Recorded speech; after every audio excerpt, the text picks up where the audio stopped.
Se eu não conduzir aquela leitura, se eu não conduzir aquele filme, meu filho vai encontrar alguém que conduza. Então, eu preciso fazer essa condução, eu preciso estar ao lado dele para que ele passe essas fases de forma saudável. E aí sim, a partir dali, né? Mas para isso, o que que é importante? Dentro de casa tem que ter conversa. Como é que eu vou pedir para alguém ler se eu não leio? Como é que eu vou pedir para alguém não mentir se eu minto? E o adolescente, na verdade, ele só faz isso. Até a infância ele acata e observa. Crianças são ótimas observadoras e péssimas intérpretes. Então, elas vão observar, observar, observar. E depois a adolescência vem com a conta.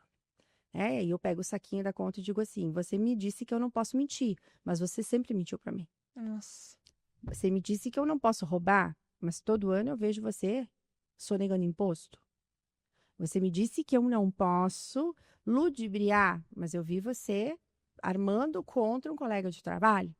Você me diz que eu preciso estudar, mas eu descubro que você nem terminou o ensino médio. Então, são essas etapas da adolescência que vêm confrontando os pais. E aí, por que que os pais surtam? Porque eles se dão por conta, né? Ou pelo menos de forma inconsciente, se entende que tem um movimento contra eles mesmos. E aí eles dizem: o que que eu fiz para merecer esse filho? Será que não fez nada? E na verdade, o adolescente ele tá só apontando as inconsistências que ele viu durante. Durante toda a vida, né? Quer dizer, agora não toca mais o telefone, mas né, antigamente tocava o telefone, diz que eu não tô. Aí, mas tu me ensina a mentir. Qual que é o problema, né? Por que que agora eu tô fazendo isso? Você tá bravo comigo, né? Então, Uhum. é importante que se tenha esse olhar também. E os líderes, os terapeutas precisam começar a observar isso. O adolescente ele vai fazer um comportamento espelho. Ele vai trazer tudo de volta daquilo que ele aprendeu. E é muito comum chegar no consultório, por exemplo, um adolescente, como a ovelha negra da família, a pessoa problemática, e na verdade ele só está apontando um sintoma de todo o sistema familiar que está Exatamente. doente. Uhum. Não é o adolescente. Exato, é isso aí. Tá revoltado, é problemas internos apenas. E é claro que a poda neural, a mudança toda de Sim. comportamento, para quem não entende que a poda é o cérebro, né, por volta dos 13, 14 anos, né? A ciência tem falado que está acontecendo cada vez mais tarde, né? A gente já tem relatos aí de podas acontecendo muito, muito, muito mais tarde.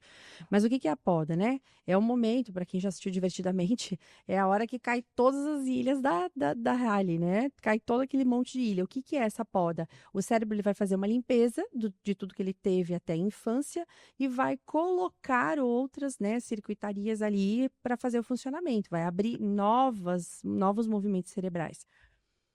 Então é natural que algumas coisas aconteçam, né? Que o seu estilo seja questionado, né? Quer dizer, afronte um pouco a mãe com isso, né? A mãe é muito vaidosa, né? A menina começa a não fazer nada de vaidade.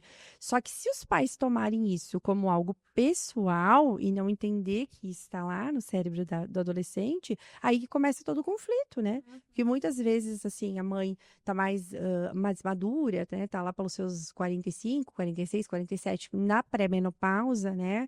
Naquele movimento da pré-menopausa, e ela fica tomada, por quê? Porque tem uma mini versão sua afrontando ela de todas as formas. Então, a mãe também precisa estar acompanhada, né? E, se necessário, até mesmo com o processo terapêutico, para poder dar conta das suas próprias dificuldades, das suas dores.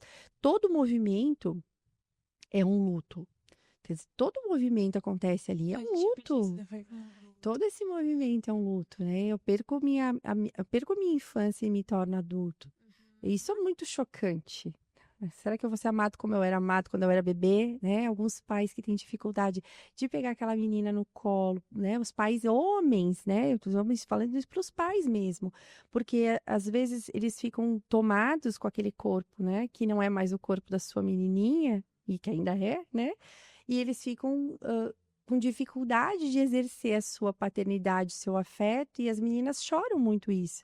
Depois que eu cresci, meu pai não me amou mais. Não me cuidou mais, não me beijou mais, não me pegou mais no colo, né? E a gente sabe que talvez seja um excesso de zelo por parte daquele pai, mas afeta, enluta, né? Passa um processo todo de dor, né? Então, olhar para isso. E quando eu digo olhar para isso com carinho, velho, é a gente poder ouvir aquilo que está sendo falado sem dizer, ai, de novo essa bobagem. Ah, de novo isso, né? Quer dizer, fala para mim isso. Fala pra mim o que tu tá sentindo. É verdade. Gente, eu sei que às vezes parece que é um exagero, né? Mas esse exagero tem uma dor. Então eu preciso acolher aquele exagero, né? A minha coleguinha falou de mim, né? O meu colega me deixou abandonado no recreio. Para os pais que estão naquela vida, né, na rotina de adulto, parece, mas esse é um ensaio para a vida adulta, porque quantas vezes, como adultos, nós somos abandonados? Quantas vezes a gente se sente deslocado em grupos que a gente chega, né? Que a gente fica lá, onde é que eu boto a mão? Né? Onde é que eu pego? Como é que eu me porto, né? E como adulto, imagina um adolescente, né? Que está tentando se entender naquele sistema. Então, eu preciso ouvir, ouvir, ouvir, ouvir, e quando cansar, ouvir um pouco mais.